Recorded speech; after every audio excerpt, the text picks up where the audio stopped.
I think when I was a child, I think I always had this kind of view of the world as needing it to feel more just, and I think it may be because I grew up in the home with migrant parents who were very traditional, and for me it always felt very unjust that boys and girls were not treated equally.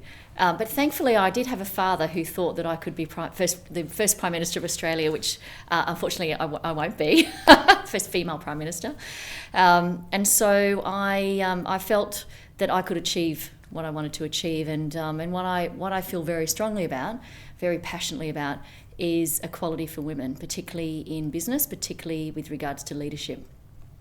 I feel very confident. I've always been very confident, I guess. As a child, I was really confident.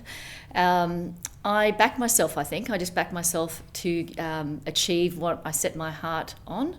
When I was a teenager, I wanted to be the editor of Dolly, and at 23 I was. And so immediately I thought, well, what's the next challenge? Because I really love a challenge.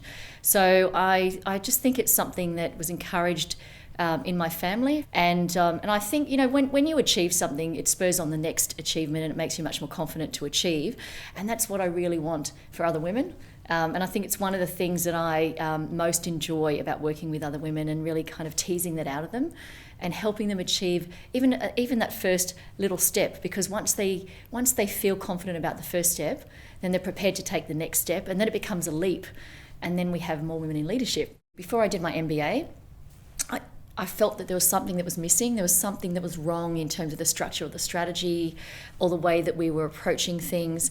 And once you finish your final year, the strategy year, it becomes really apparent where some of the issues lie. And so for me, it was about the structure of the organisation. And so one of the assignments that we had to do was to look at what we could, if we could fix something, we almost had to create a blueprint for what we would fix. And I looked at the strategy of the division that I worked in, and really analysed the structure and determined that the structure was wrong.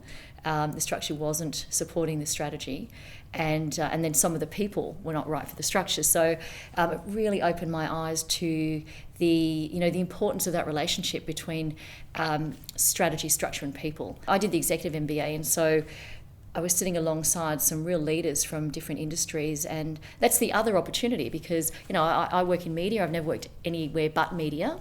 I have a little bit of insight into sport now because I chair a rugby league club, but at that point I'd only really worked in media, so hearing the experiences of other industries was very important too. The networks that you make are with you for life, and it is one of the positives of doing something like an MBA, because you do meet some fantastic people and they stay with you forever, and they're people you wouldn't necessarily meet otherwise. I feel as though my purpose in my career is to break into leadership roles in media, and obviously be as successful as I can be as a woman, as a role model in media, but also to help other young women break through, because I'm a very strong advocate for gender diversity. It's my mission in life.